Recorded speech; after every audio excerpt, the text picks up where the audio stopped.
Yesterday was a hell of a long day. 13 hours out here. I let it sit overnight on the jack stands. I just powered it back up. The pump didn't kick on, which meant I fixed the leak problem. It was that solenoid O-ring that was misinstalled or had come off the solenoid when I put the bags on 10 years ago. Now I'm going to go through and tighten up all the suspension bolts. And I'm going to point out, I'm sure this isn't OSHA approved the way I have this car suspended. I do have two jack stands underneath it on either end. So if it does fall, it's going to go straight onto those jack stands and not onto my head. And then after I get everything tightened up, I'm going to adjust the camber on all the wheels so that when I drive it the 15 miles to the alignment shop, I'm not looking like some hooky riding teenage kid. I can't really, I'll try to use a tape measure on the toe the best I can to get it straightened out on the front, but that'll be later on. So hopefully I'm going to have this thing wrapped up today. The first thing I'm going to do is I want to get that camber adjusted to 0. You can pick these up on Amazon for like, I don't know, 15 bucks. You can 0 it, there's a knob. So what I've done is I put a level on the floor, level to level bubble, had this magnetically attached to it and zeroed it out.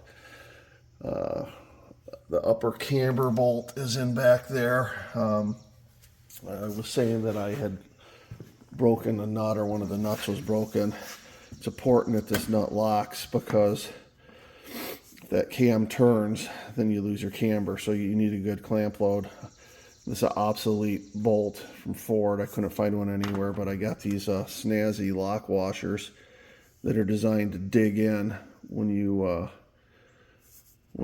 clamp it down, and then I have a nylock nut, so I think that's my way around that. So let's go ahead and level out or zero out the camber. I got it to, the best I could get it was to 1.5. The only other way, I'm not sure what the spec is on that, I'd have to look. The only other way to get more of that out of there is there's cams on the lower control arms. I haven't messed with those. That's going to be the alignment shop guy's problem. So tighten up those two bottom bolts. This side is done. I can put the brake hardware back on. So let me go around and do it to the rest of the wheels. Yeah, let me show you what I got going on here. There's a flat on this, and it doesn't really tell you how this is supposed to be positioned, but what I've discovered is if you move this, this is the part you don't put a tool on. Look what happens to the bushings. So I'm going to assume that this is the neutral position right there, to where the rear bushings are lined up. I'm going to put it in a neutral position, and then I'm going to tighten up the front bushings, and then come back and tighten up the rear bushings. This is your caster adjustment. It looks like I can get the magnet on a little flat right here. I don't know. I'll look for a place to put the magnet, or I can figure out how to adjust the caster, or just let the machine shop deal with it. Okay, righty tighty, lefty loosey. I was tightening everything up, and I noticed one side didn't look like the other. This is a prime example of when you get tired, stop working. That's on backwards.